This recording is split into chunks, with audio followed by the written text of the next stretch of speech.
Começando um mais novo programa da Juventude ADTAG Expansão. Com vocês, o piadista mais sem graça de todo o campo ADTAG, Eric Silva!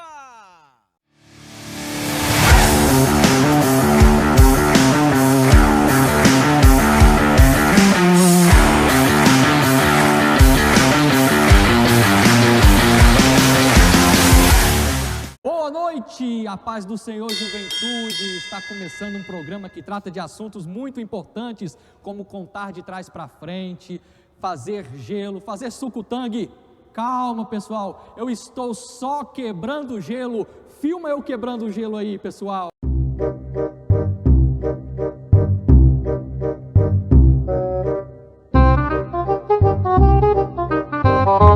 Câmera 2, câmera 1, câmera 2...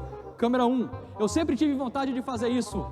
Eu sou Eric Silva e está no ar... Unidos Talk Show!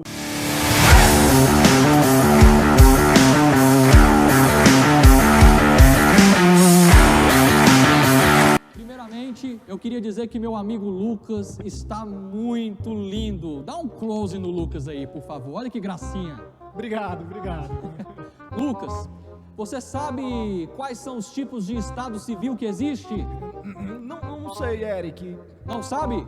Vou te falar agora. É o solteiro, casado, separado, viúvo e o Salmo 70. Agora você vai ter que me responder. O que está escrito lá em Salmo 70? É claro que eu sei. O Senhor é meu pastor e nada me faltará. Errou! Você errou, Lucas! Não é isso, meu amigo. O Salmo 70 está escrito: apressa-te, Senhor, em me socorrer. E Sua piada é horrível. Boa. Não, foi boa, né? Pelo amor de Deus. É verdade. Quer dizer, às vezes não. Não, nada a ver, irmão. E agora eu vou indicar uma cantada para você jovem que está no estado civil, Salmo 70, apressa-te, Senhor, em me socorrer. Você vai chegar na menina, vai encontrar com ela e vai falar assim para ela: gata, eu vou ali em casa entregar o meu jejum, porque a resposta das minhas orações acabou de chegar.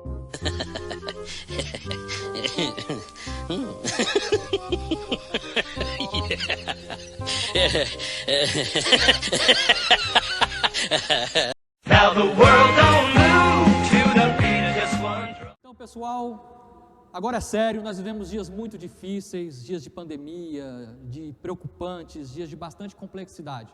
Diante disso, nós queremos conversar hoje com duas pessoas sobre o assunto como manter o seu nível espiritual elevado nos dias da crise. Eu vou chamar duas pessoas que já trabalharam com juventude, inclusive já foram os meus líderes. Eu queria saber, Lucas, quem é que vem aí? Com vocês, presbíteros Heraldo e Raimundo!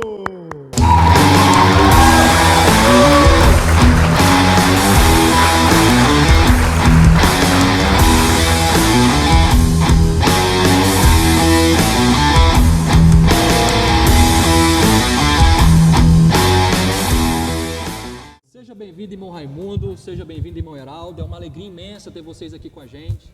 A intenção de trazer vocês aqui hoje é para a nossa primeira edição do nosso Unidos Talk Show, para tratar de assunto muito importante, que é como manter um nível espiritual elevado nos dias da crise.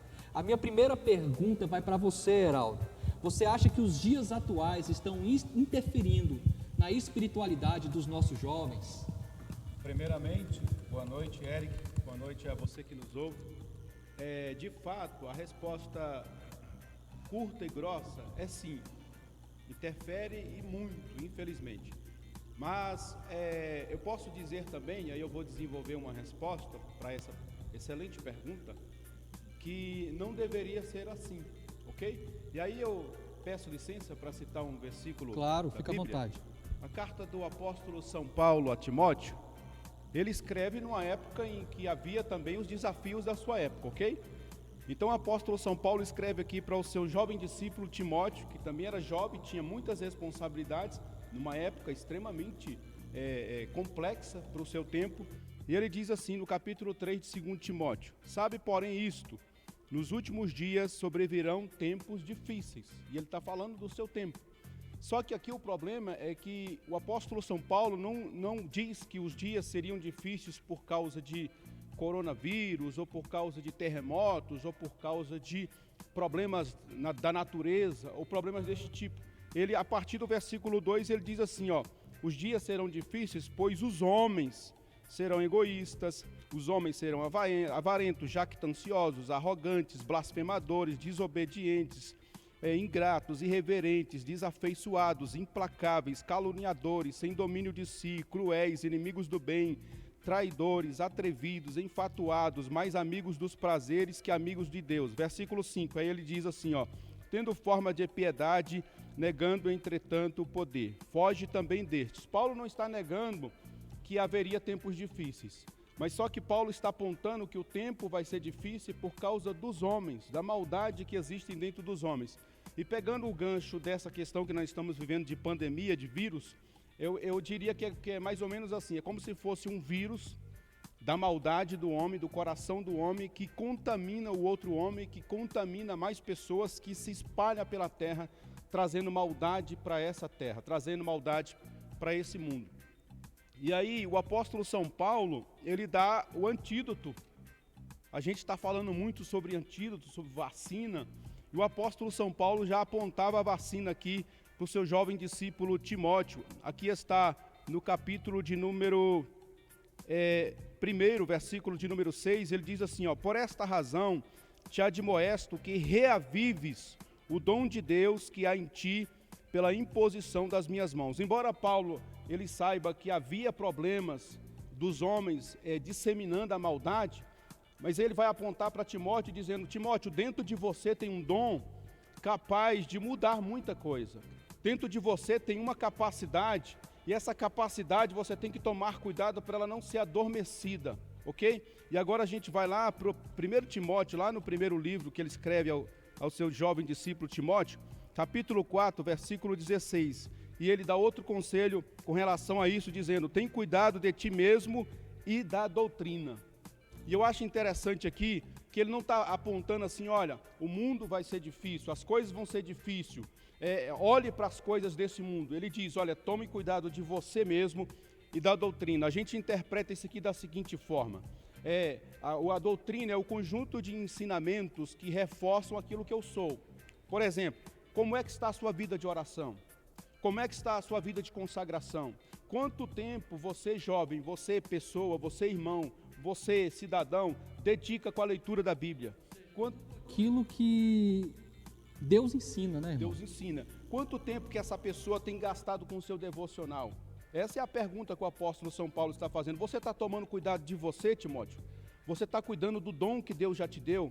Você está preservando aquilo que é interessante em você para a preservação da sua vida? E agora eu quero fechar com chave de ouro essa resposta, muito propícia, Eric, que você nos fez, para abençoar os nossos jovens, que ele diz assim, olha, você tem que tomar cuidado, reavivar o dom que há em você, tome cuidado com o seu devocional, com a sua vida com Deus. Por quê?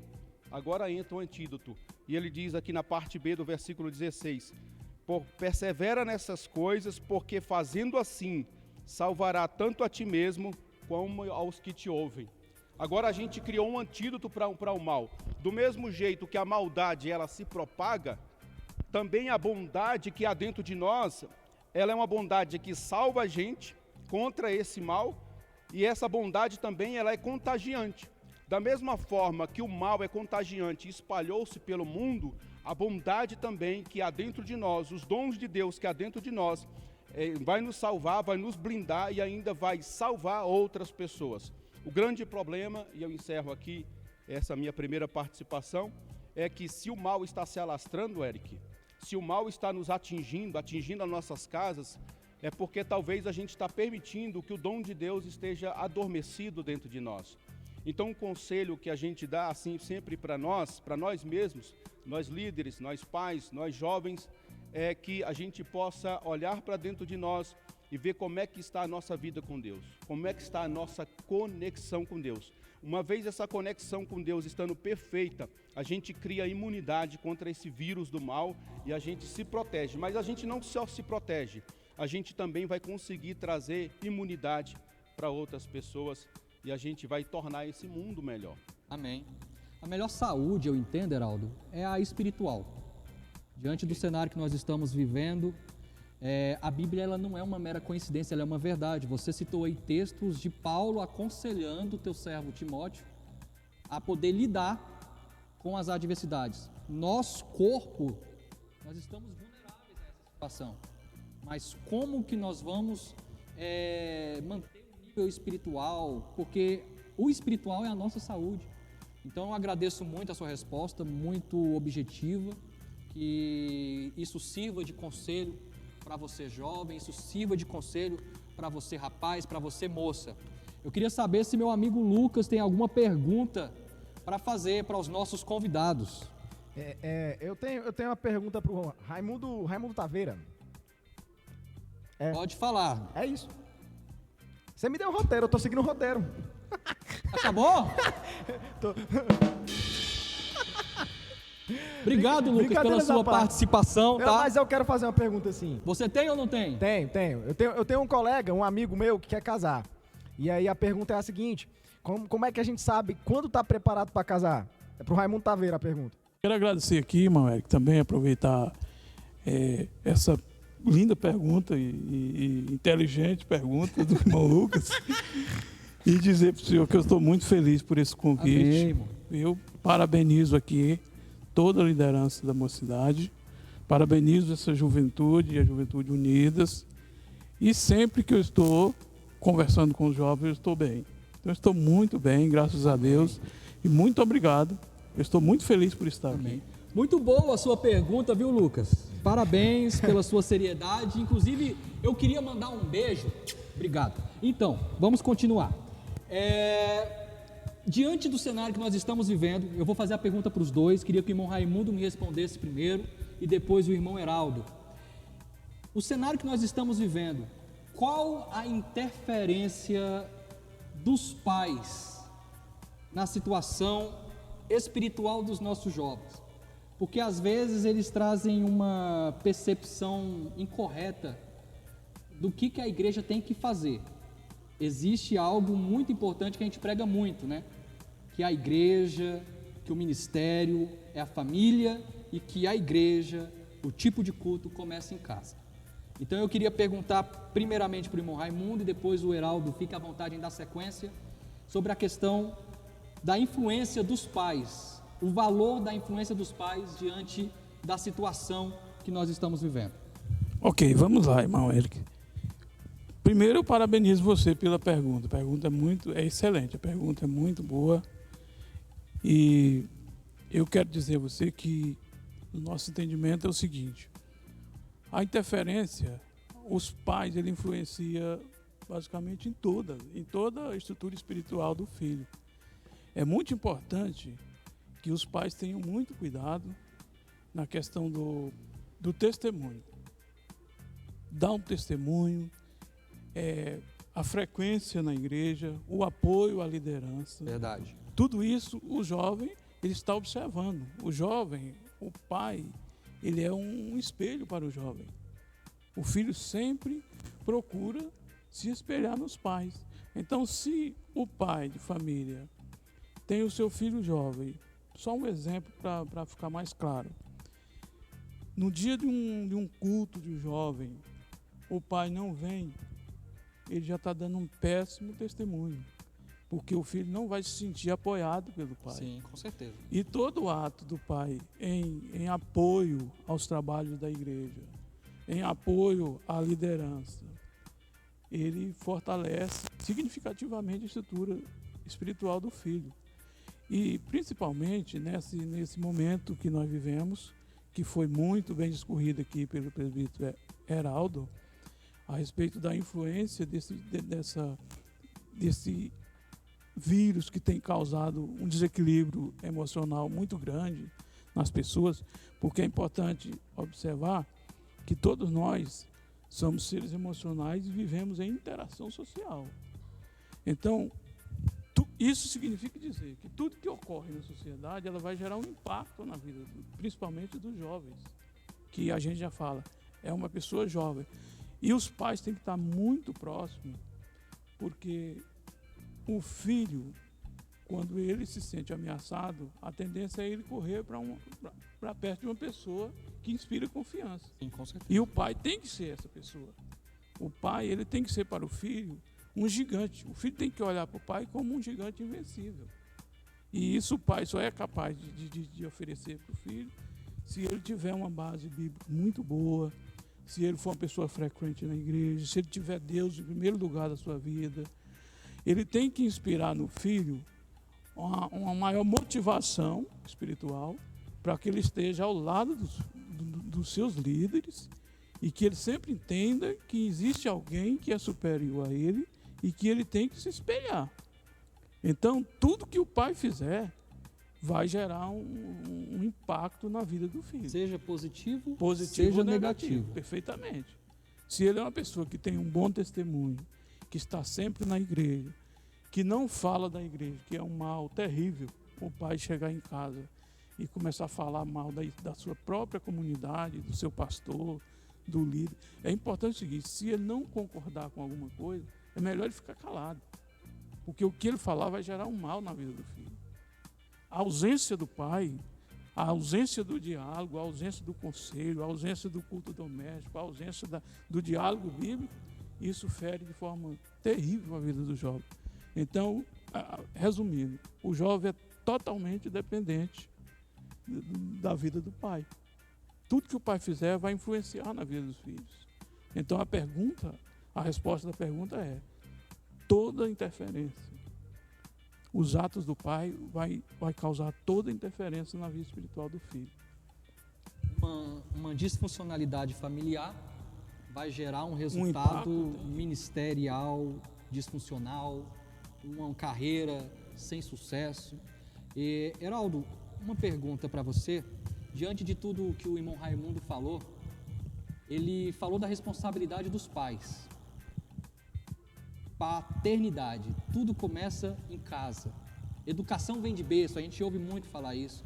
A gente acaba vendo bastante jovens que se abrem e falam que não tem uma motivação de casa para a igreja. E aí, muitas das vezes, a igreja é encarregada de uma responsabilidade que não é a responsabilidade do pai, igual o irmão Raimundo falou. Nesse caso, qual é a função da igreja? Quando que a igreja entra para desenvolver o nível espiritual, desenvolver a espiritualidade de uma pessoa sem o envolvimento dos pais? Qual é a responsabilidade da igreja? Eu deixo isso claro, para que o pai possa entender, né? Porque às vezes nós recebemos uma responsabilidade que não é nossa, é de um pai. Então, qual é a nossa responsabilidade como igreja? Na verdade, assim, a resposta do nosso irmão Raimundo é muito propícia, né?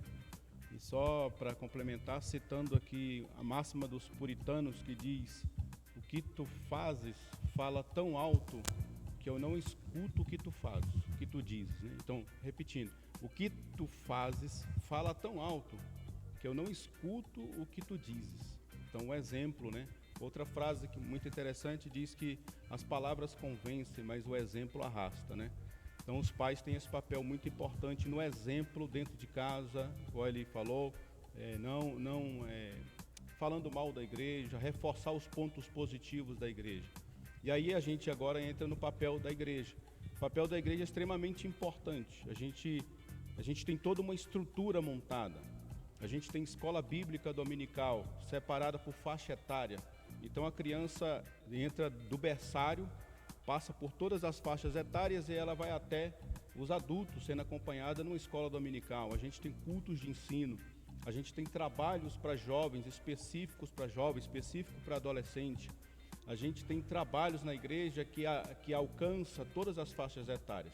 Então, assim, uma vez que a criança, o jovem, o adolescente chegou aqui na igreja, ele vai encontrar toda uma estrutura preparada. Mas aí essa estrutura por si só, ela não consegue responder efetivamente se não houver essa parceria efetivada. Se o pai não incentivar. Uma coisa é o pai pegar na mão do seu jovem, da sua criança e deixar aqui na porta da igreja. Outra coisa é ele fazer esse trabalho de igreja dentro de casa, trazer, conduzi-lo para a igreja e ser igreja com ele aqui dentro também com a gente. Que aí o nosso trabalho pastoral, o nosso trabalho de líder, com certeza será muito facilitado. Mas respondendo a sua pergunta, de maneira geral, a gente tem toda uma estrutura preparada para os jovens, para os adolescentes, para a juventude. A gente tem trabalhos, tem cultos, tem intercessores. Então, toda a parte espiritual da igreja, com certeza, ela é primordial. Mas, reforçando aqui a resposta do nosso irmão Raimundo e a sua primeira pergunta a ele, o papel dos pais, para mim, é 90%. Eu acredito que 90% desse trabalho tem que ser feito em casa e o restante aqui na igreja a gente tem essa estrutura e vai dar conta do recado. Sim. Amém. E é o que... Pode falar, desculpa. Pois não, se o senhor permitir, posso colaborar só um pouquinho com essa, claro, fica à vontade. Com essa palavra tão apropriada do presbítero Heraldo.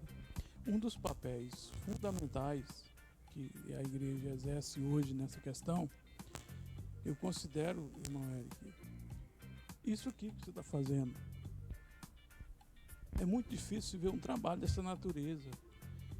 Uma liderança procurar comunicar com os jovens por meio das redes sociais, por meio de um talk show, uma reunião extremamente que na minha época, quando eu trabalhei com o departamento de jovens, eu tenho orgulho de dizer para todo mundo, eu trabalhei como líder de jovens 24 anos. Foi uma situação completamente diferente de hoje. Hoje, veio tantas interferências sociais, coronavírus, e fechando igreja, mas essa liderança ela está trabalhando uma forma de chegar na casa do jovem. Então isso é um papel fundamental que a igreja está exercendo e que deve ser muito abraçada pelos jovens, pelos pais, porque é um meio excelente da liderança continuar comunicando, da igreja estar dentro da sua casa, apesar de muitos templos terem fechado alguns dias atrás, mas a igreja sempre esteve dentro da casa dos crentes. Então isso é um papel importante, escola dominical, tudo por rede social, um trabalho de jovem pela rede social, como o senhor, como líder dessa juventude, está fazendo. Isso aqui é um papel, eu diria, brilhante. Vocês estão de parabéns por exercer esse papel. Isso é um papel da igreja. Além dos papéis importantes que o Heraldo falou, isso aqui é um papel fundamental, a criatividade. E hoje nós sabemos, nossos jovens são muito inteligentes, são criativos. Então, um trabalho desse é um papel excelente, um papel brilhante. E eu acredito que os jovens estão adorando, porque realmente é uma coisa inesperada. Eu nunca vi isso na minha vida. Provavelmente muitos jovens nunca viram. Então você está vendo aqui o esforço que a igreja está fazendo, Juventude Unidas, para manter o seu papel junto a você, para dizer que nós estamos com você, que o pastor está com você, que a liderança está com você e que nós obreiros estamos com você. Então, parabéns mais uma vez. Então eu diria, resumindo as minhas palavras, o grande papel do momento é esse que você está fazendo. Sim, é importante frisar que Deus ele aprova estratégias. Jesus utilizava estratégias, estou errado? Perfeito. Então, tudo que nós fazemos aqui é uma estratégia. Perfeito. Nós utilizamos os recursos que temos a fim de alcançar a juventude. E isso deve ser válido também para o lar. O pai tem que usar uma estratégia para com seu filho. Uma mãe tem que usar uma estratégia com seu filho. O Heraldo falou aqui de 90% pais, 10% igreja. Então, que isso sirva, porque esse talk show ele é para o público jovem, mas vai ter pais assistindo. E que isso sirva de edificação para casa. Voltando aqui dentro do contexto do cenário que nós estamos vivendo, um tema muito importante é o casamento. E nós não ouvimos mais tanto a respeito desse assunto saindo da boca do jovem. Eu queria saber se, antigamente a gente ouvia falar muito, eu falava muito, vocês foram meus líderes, possivelmente já ouviu falar da minha boca ou de um outro jovem, antes de Jesus voltar, eu tenho que me casar. Ou seja, eles tinham uma chama no coração acesa a respeito do casamento. E hoje a gente já não ouve mais os jovens falar isso, não é verdade? Eles não falam mais, eu não quero casar. Eu acho que eles não estão mais preocupados com isso, hein? Se eu fosse você, eu não comentava isso, a não ser se você queira dormir no sofá, Lucas. Desculpa, meu amor, eu te amo. Ah. Olha, eu queria pedir desculpa pelo que o Lucas falou, né? Eu acho que ele ainda não entrou dentro do cenário do nosso programa, que é um programa muito sério. A gente vê pelo nível do apresentador, né? Então eu perguntei sobre casamento. Em resumo, queria saber de vocês, os dias atuais estão interferindo na ausência do planejamento dos jovens. Planejamento de casar, planejamento de passar em um concurso público, planejamento de constituir uma família. O cenário que nós estamos vivendo está trazendo esse impacto, a ausência do planejamento dos nossos jovens. Irmão Heraldo, por favor. Então, eu tenho um privilégio de ter vivido e ter sido jovem, tanto fora da igreja, né, ainda antes de Jesus e depois de Jesus. Então eu tive o privilégio de ter uma programação para casamento com Cristo, e essa é a grande sacada, porque os desafios, Eric, em todas as épocas são imensos. Na minha época, por exemplo, a gente tinha o desafio de casar e de arrumar emprego, de sustentar uma família, de ter filho. Tudo isso gerava uma turbulência na nossa cabeça. Como é que eu vou ser pai? Eu vou morar onde? Eu tenho condição de pagar aluguel? Eu não tenho uma casa? Eu vou morar com os meus pais? Então todas essas perguntas giravam na nossa cabeça, e aí isso interferia diretamente na busca de uma opção de namoro e de uma pessoa. Então eu tive o privilégio de começar na minha área de namoro, de conhecer uma pessoa na igreja. Então eu tive esse privilégio de tudo que eu ia fazer, até para atingir essa fase de namoro, colocar os meus pedidos diante de Deus. Então eu vivi literalmente Mateus capítulo 6, versículo 33, quando lá diz: buscai em primeiro lugar o reino de Deus e a sua justiça, e todas essas coisas vos serão acrescentadas. Coisas que deixam a gente às vezes preocupados com o futuro, porque assim, essa geração vive o seu dilema assim como eu vivi na minha, assim como o Raimundo viveu na época de juventude dele como solteiro. Então a gente olha para o futuro e a gente não consegue ver perspectiva. Isso traz uma apreensão para nós. E eu acredito que a juventude de hoje em dia, você coloca isso 10 vezes mais. Você multiplica essa apreensão de olhar para o futuro e não ver perspectiva. As vagas de emprego estão cada vez menores, o mercado de trabalho está cada vez mais exigente. Então, acredito assim que o fato de eu não conseguir talvez me ver trabalhando, ou ganhando um salário bom, talvez não me dê empolgação até para dizer assim, eu vou me casar. E antigamente não, a gente trabalhava muito essa questão assim pela fé, né? A gente casava e depois dava um jeito. Os jovens de hoje em dia, eles estão mais calculistas, né? Assim, eu vou casar, mas eu já tenho uma casa própria. Eu vou casar, mas eu já passei no concurso. Eu vou passar, mas já terminei a faculdade. Eu me lembro que na nossa época, se a gente tivesse um cantinho para morar, a gente casava. Não era assim? Se a gente tivesse um emprego que desse para comer e beber, a gente casava. Porque a gente acreditava que durante o processo do nosso relacionamento, dos primeiros anos de casamento, Deus ia entrar com providência e as coisas iam acontecer. Eu vivi isso. Me casei, tendo que morar, às vezes, na minha sogra, ganhando pouco, mas com o tempo eu fui avançando, passando em concurso, avançando, ganhando um salário maior. E hoje, para a glória de Deus, eu tenho um emprego estável, tenho estabilidade, mas não foi assim no começo. Entendeu? Então, assim, a gente precisa trazer Deus para o nosso casamento. trazer ele para esse jogo, e aí ele vai cumprir a parte dele. Se a gente chamar Deus para cuidar da gente, ele é especialista em cuidar daqueles que colocam ele para cuidar da vida da gente. Então eu posso, iniciando essa resposta, dizer assim: jovem, chame, convide o Senhor para o seu relacionamento. Se você não está no relacionamento, chame o Senhor para te dar a direção. E com certeza o Senhor vai te dar sabedoria, Ele vai te mostrar o momento certo. E quando você encontrar a pessoa certa, eu fui assim, a gente não mede esforço. A gente não consegue ver com a pessoa certa, a gente sem estar casado com ela. Quando a gente não está com a pessoa certa, ou então a gente está solteiro, sem uma namorada, a gente não consegue imaginar a gente casado. Mas quando a gente encontra a pessoa certa, a gente não mede esforços para estar o mais rápido possível com aquela pessoa no mesmo teto. Amém. Muito boa resposta. Inclusive o casamento, a ideia do casamento é a constituição da família. E eu estou aqui do lado do líder, né, do departamento de família. Eu queria saber da parte do irmão Raimundo o valor da família, irmão.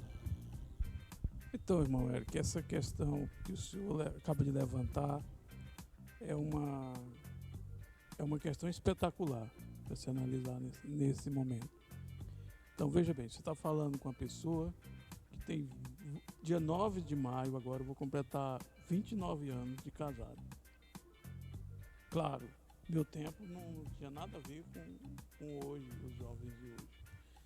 Mas como muito bem colocou aqui o presbítero irmão Heraldo, a juventude hoje é uma juventude bastante bombardeada de informações. Tantas informações que a maioria dos jovens não se preocupa nem mais em ler a Bíblia.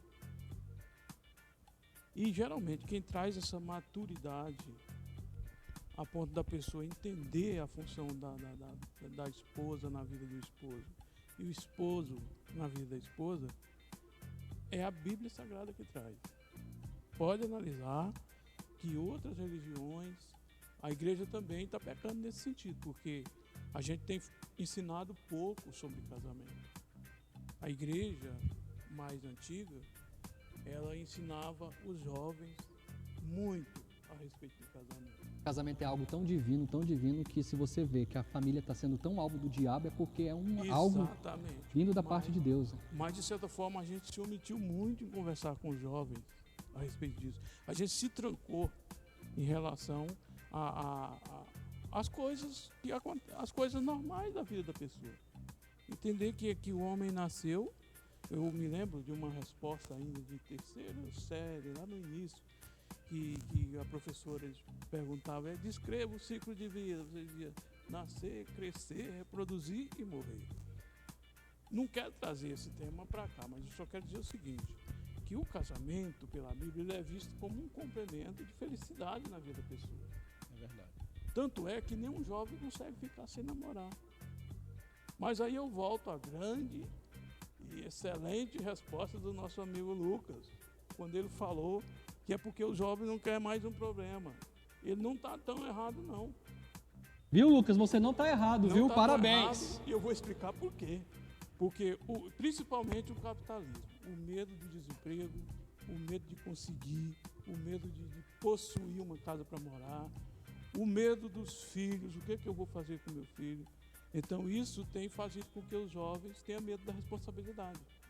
Então hoje eles não vê, a maioria não vê o casamento como uma solução, mas como um problema.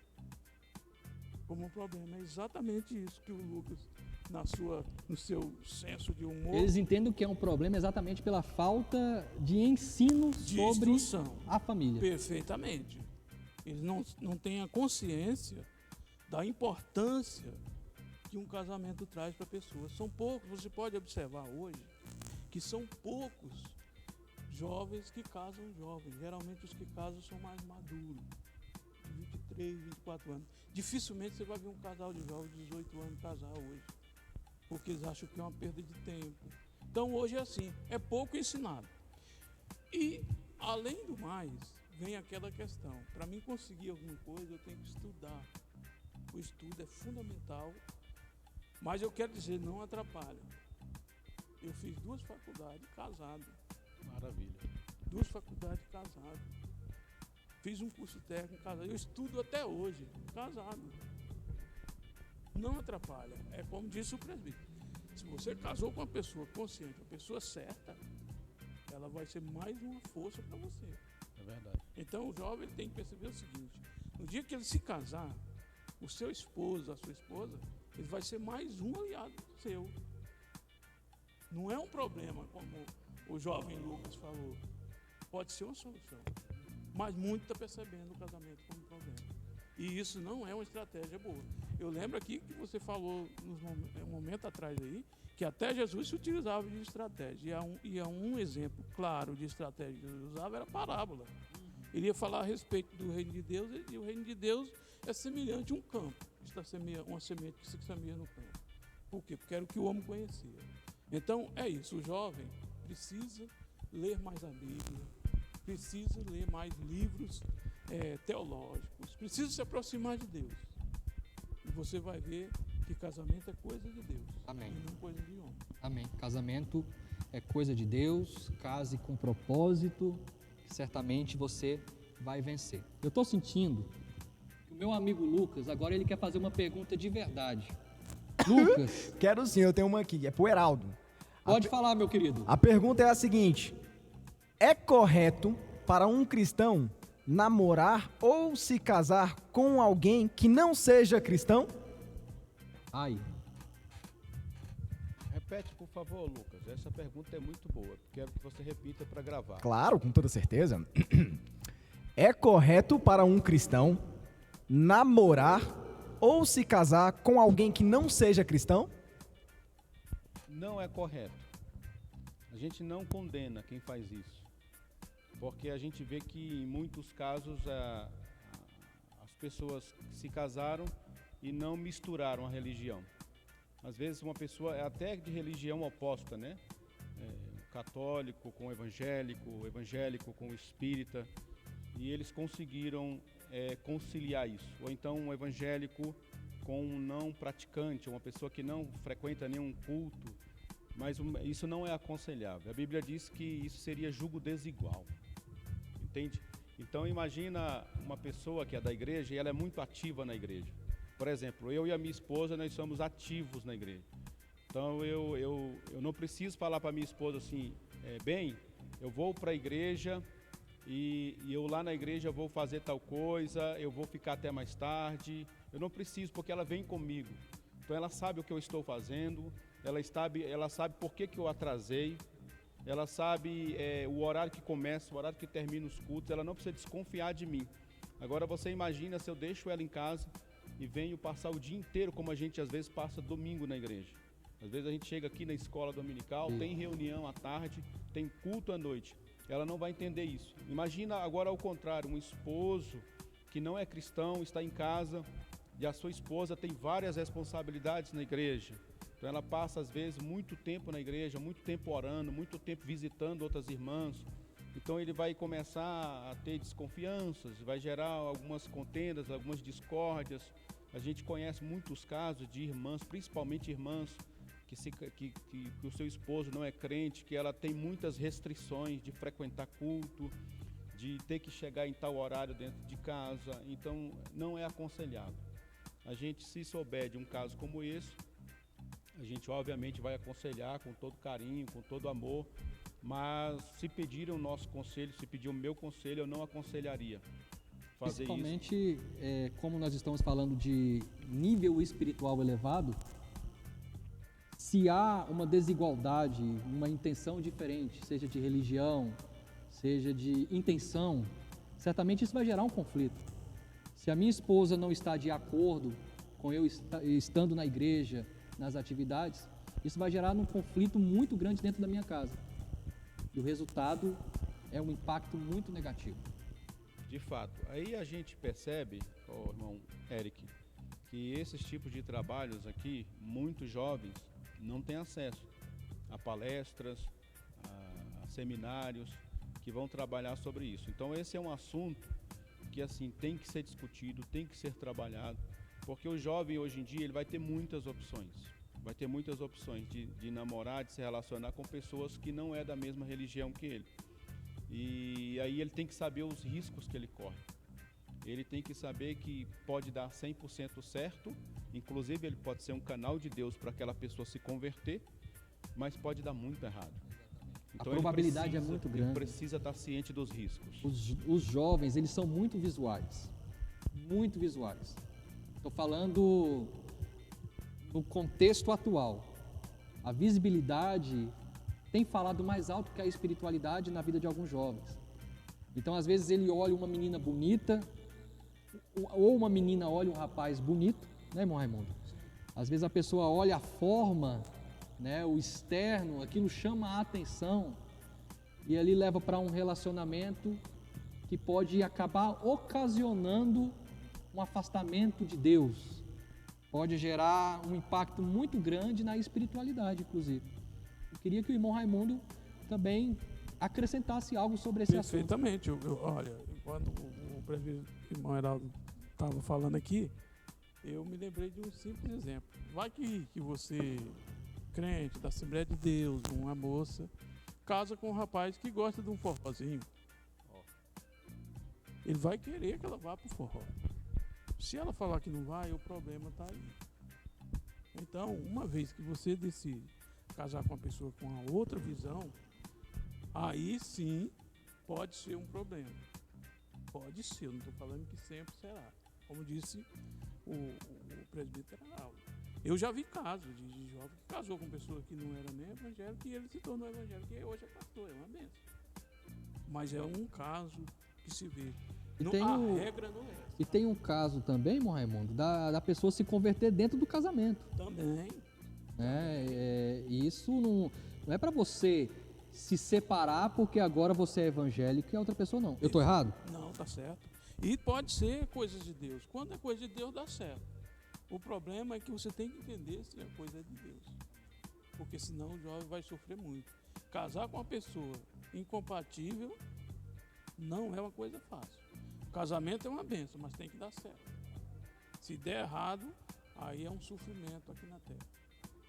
Eu queria parabenizar o Lucas pela pergunta sensacional e excepcional que trouxe respostas aqui bastante edificantes, viu, meu amigo? Que Parabéns. isso, eu não sou todo de jogar fora, tá vendo? Você é demais, cara. Eu sei. E humilde também. Nós já estamos entrando na fase final do nosso programa e eu queria perguntar para o Heraldo sobre a questão, porque assim, o nosso programa é um programa público, está sendo transmitido numa ferramenta pública, então qualquer tipo de pessoa pode ir lá acessar e visualizar. É claro que o nosso público-alvo é a juventude, e nós falamos muito a respeito da juventude, falamos sobre casamento, falamos sobre a importância do lar, dos pais. Só que nós também tem pessoas que estão acompanhando, eu acredito que uma hora vai acompanhar talvez, que está exatamente na mesma função que a minha, função de liderança do departamento de jovens. Heraldo, que já foi líder de jovens, qual conselho você utiliza para estes líderes criar métodos, programas, a fim de que esses jovens não se desanimem na fé, né? Que eles sejam, a liderança seja um combustível para que os jovens permaneçam ativos, mesmo com alguns momentos que a igreja tem que fechar as portas, no caso Unidos Talk Show, ou um outro tipo de programação que a liderança pode utilizar para manter a chama do coração dos jovens acesas. A minha pergunta em resumo é, dinamismo diante do cenário que nós estamos vivendo, qual a importância para os líderes destes dias?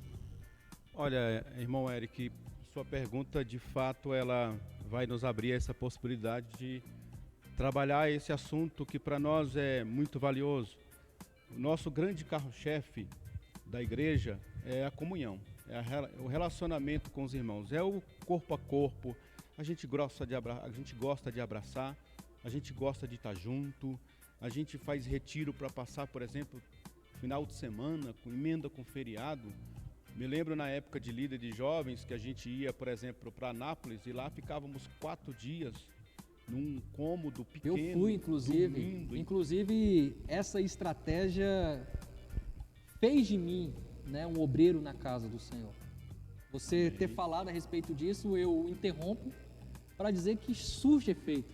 Amém. Quando você utiliza métodos, não somente dentro das 4 paredes do templo, mas que você utilize métodos a fim de que a chama mantenha acesa. Eu parabenizo e louvo a Deus pela sua vida, porque hoje o que eu me tornei no quesito espiritual é graças à instrumentalidade da minha liderança na pessoa do irmão Raimundo e na pessoa do irmão Heraldo. Pode continuar. Então, assim, a gente tinha essa oportunidade porque não tinha restrições de estar junto, né? De estar socialmente próximo um ao outro. Eu me lembro que a gente também, na sede ali, na nossa sede em Taguatinga, a gente, uma vez eu estava lá dormindo com os nossos adolescentes, era um congresso de adolescentes, a gente dormia lá. E eu me lembro que uma noite daquelas, eles bagunçando, brincando, porque eles bagunçam, eles brincam mesmo, eles são jovens, têm energia. E ali, numa determinada noite, eu reuni eles, falei assim, olha gente, a gente pode sair desse congresso como um congresso a mais, em que a gente vai ser conhecido como a turma da que bagunçou mais, a turma que curtiu mais, mas a gente também pode deixar um legado nesse congresso. O que vocês acham da gente topar um desafio de sair daqui levando com o nome para a expansão do Setoró como a juventude que buscou a Deus na madrugada, a juventude que orou a Deus durante o congresso? E aí eles toparam o desafio, Eric. Eu me lembro que aquela noite a gente reuniu, fez uma roda, a gente começou a interceder uns pelos outros, houve batismo com o Espírito Santo, houve renovação espiritual. No outro dia a gente foi fazer o culto na nave da igreja e a gente era notícia. Os jovens da expansão do Setoró, da ADETAG Expansão, eram notícia no congresso. Foram jovens que passaram a noite orando, foram os jovens que passaram a noite consagrando. Mas a gente tinha essas ferramentas de estar próximo, tá? Então eu comecei a minha resposta por aqui, porque infelizmente nesse momento atual a gente perdeu a oportunidade de estar fazendo culto familiar, que é uma estratégia, levando eles para congresso e acampar com eles no congresso, fazer retiros e ficar retirado com eles no local, somente a liderança O e culto eles. ao ar livre, que era uma culto ao ar do livre. que estava planejado. Só que aí a gente perdeu essa oportunidade devido à pandemia. Aí é onde entra estratégias, que aí eu menciono aqui o próprio apóstolo Paulo com Timóteo. Qual era o contexto? Paulo estava preso, incomunicável, e Timóteo estava a quilômetros de distância dele. O que Paulo tinha como recurso para falar algumas palavras para Timóteo? Ele tinha uma pena para escrever e uns pergaminhos. Ou seja, ele fez uma carta, enviou através do correio da época, uma carta que chegou quilômetros depois na mão de Timóteo, e essa epístola é lida por nós até hoje. Então, olha, eu tenho certeza que Deus permitiu esse tempo para a igreja, para a gente criar ferramentas como essa daqui dessa noite, que não vão alcançar só essa geração nossa. Nós estamos criando ferramentas, nós estamos criando programações que vão atingir outras gerações, porque programação como essa vai ficar salva no YouTube, no Facebook, vai atingir essa geração e vai atingir as próximas gerações. Assim como essa epístola, essa simples carta de Paulo, escrita a Timóteo, porque Paulo estava preso e não podia estar frente a frente com Timóteo, atingiu Timóteo, atingiu a igreja que Timóteo era pastor e atinge a gente. Eu acredito também que as ferramentas que a gente tem hoje, elas vão atingir a nossa geração. Então, trabalhos como esse, fazer um talk show, transmitindo para os nossos jovens, trabalhos como o culto e transmitir esse culto para aqueles que não puderam vir, que estão enfermos ou que estão em quarentena e não podem estar na igreja. Trabalhos como trabalhos que a gente pode chamar o jovem para a igreja e fazer um trabalho mais isolado. Então a gente vai ter que se adaptar. É a capacidade de resiliência, é a capacidade diante do desafio, a gente usar as ferramentas que tem com a graça de Deus para alcançar esses jovens, para alcançar a igreja do Senhor. Então parabéns pela iniciativa desse trabalho, trazendo aqui 2 obreiros, trazendo aqui pessoas para estarem falando diretamente para os nossos jovens, e outros trabalhos que podem ser feitos trazendo o próprio pastor, trazendo pessoas de oração e fazendo trabalhos como esse usando as mídias sociais, Facebook, YouTube, Instagram, Porque os nossos jovens, não só eles, como adolescentes, até nós, né? A gente gasta muito tempo. Há um estudo que diz, Eric, que o brasileiro gasta em média 9 horas na frente das mídias sociais.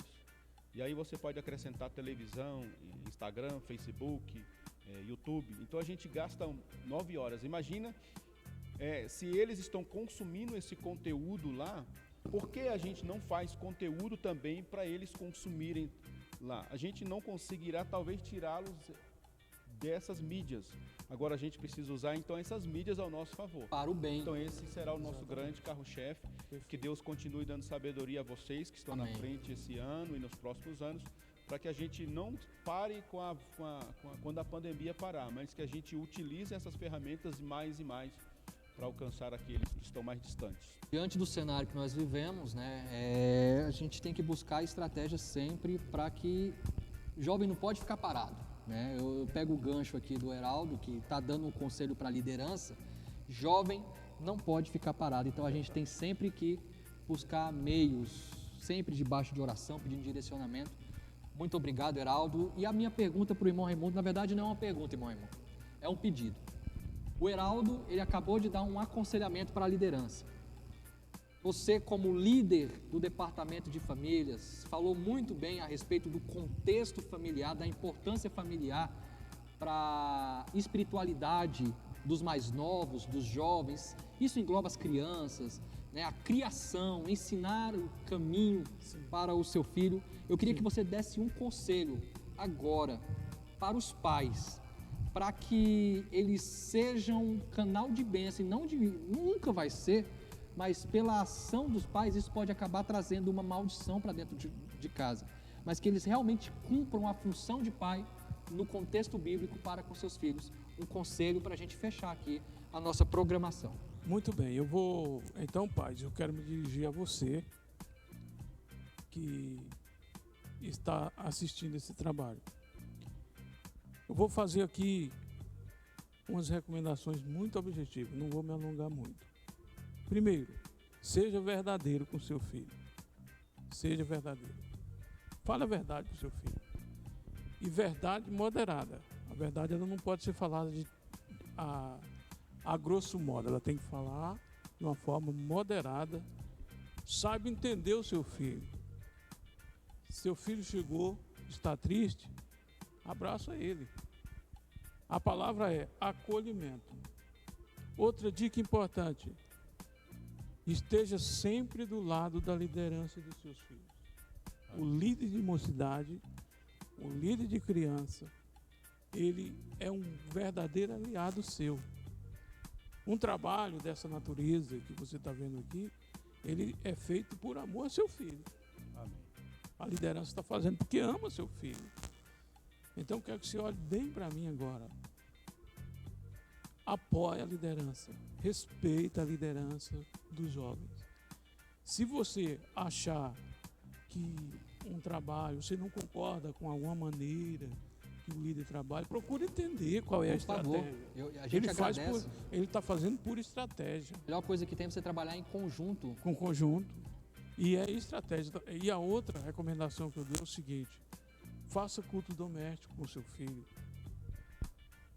Outra dica: converse com seu filho. Porque foi muito bem colocado aqui pelo presbítero Heraldo, o bombardeio das redes sociais. O jovem fica o dia inteiro no WhatsApp.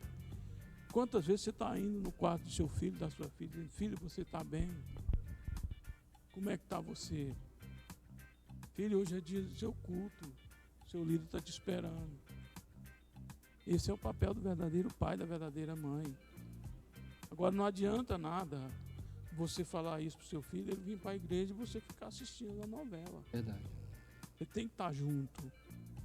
Então, queira andar, goste de estar junto com o seu filho. Ele tem que olhar para você e te ver como um referencial. Porque você é o primeiro sacerdote na vida do seu filho. O líder de mocidade, ele é um auxiliar seu. Na verdade, ele está querendo o bem do seu filho, está trabalhando para te ajudar. Então, apoie mais, fique mais do lado do seu pastor, da sua mocidade, do seu filho, converse com ele, seja verdadeiro, faça culto doméstico, leia a Bíblia com eles. Se você vai, pega um hábito, manda uma mensagem, que seja por WhatsApp, mas um versículo bíblico para ele todo dia. Diga para ele que você ama. Importantíssimo. Uma coisa muito difícil é a gente ouvir isso do papai e da mamãe: filho, eu te amo. Mas é um dever nosso como pai. Viu? É falha nossa. Nossos filhos podem estar passando uma dificuldade tremenda pela nossa ausência. Seja mais presente na vida do seu filho, porque ele vai te dar orgulho. Ele vai te dar orgulho. A Juventude Unidos, agora eu direciono para os jovens. Vocês já estão na frente de muitos, porque trabalho como esse é coisa nobre. E se a liderança está fazendo, jovem, é por sua causa. É você que está fazendo esse trabalho aqui. É você que está levando essas mensagens que nós estamos falando aqui. E você está diante aqui de pessoas que te amam. Quem está fazendo esse trabalho, quem está filmando, a mídia que está trabalhando, é uma baita de uma equipe que está fazendo esse trabalho. Todo mundo está fazendo para te ver bem. Verdade. Então valorize quando o líder convocar, pai, manda seu filho vir, acompanhe o trabalho do seu filho, veja o que ele está fazendo. Pega o celular dele, pergunta quem é os amigos dele. Tenha ciúmes, um ciúme, que eu digo ciúme nobre, não é ciúme de desconfiança, ciúme de cuidado com seus filhos. Viu ele conversando com alguém que você não conhece? Filho, quem é essa pessoa? Procure conhecer, porque o mal está de olho no seu filho e às vezes muitos pais estão perdendo os filhos para o mundo, porque o mundo está olhando mais para o filho dele do que o próprio pai. Com certeza. Então o pai ele tem que ser um verdadeiro aliado da liderança de seus filhos. Se você tem filho jovem, seu maior amigo nessa igreja aqui, hoje, é o irmão Eric e toda a liderança da mocidade. Amém. Então na escola dominical, acorda seu filho, filho, está na hora da escola dominical e venha para a escola também, porque ele quer te ver aqui. Se ele ver você aqui, ele vai ter mais força. Verdade. Agora você mandar e continuar deitado na sua cama, provavelmente seu filho não vai ter força de levantar. Resumo. Então, irmão Érico, o resumo é esse. Os pais precisam ser um verdadeiro aliado da liderança. Tem que ser a motivação. Tem que ser a família, ela tem que estar motivada a ajudar os jovens. Porque amanhã não vai haver pastores velhos aqui em cima, não. Vai ser esse que vai comandar esse igreja. E qual foi a semente, pai, que você semeou na vida do seu filho? Esse é o meu conselho. Amém. Muito obrigado. Obrigado ao irmão Raimundo, obrigado ao irmão Heraldo. Isso aqui é um talk show. Em alguns momentos nós fizemos algumas descontrações, mas para nós fecharmos o nosso programa, nós vamos falar algo aqui muito sério, né? Em nome da liderança. O Lucas, né? Ele é um dos nossos líderes e eu queria que agora, um momento muito sério, tá, Lucas? Eu queria que você desse alguma palavra para os jovens. Eu quero sim, o Eric. Obrigado, eu quero... Lucas, muito obrigado. Tá? Muito bom o que você falou. Parabéns. Obrigado. Eu agradeço muito a sua participação. Você não é nem um pouco profissional, viu? Oi? Você não é nem um pouco profissional. Obrigado. Tem que ficar de banco. Obrigado. Corta o microfone do Lucas, por favor. Não pode não. Corta o microfone do Lucas. Tá? Gente, esse é o Lucas, tá? Eu queria agradecer agora... Voltei. Corta o microfone do Lucas, por gentileza. Cortou? Muito bem. Agora vamos falar sério. Porque um cara com peruca... É por isso que esse programa não vai pra frente. Quebra um pouco da intenção.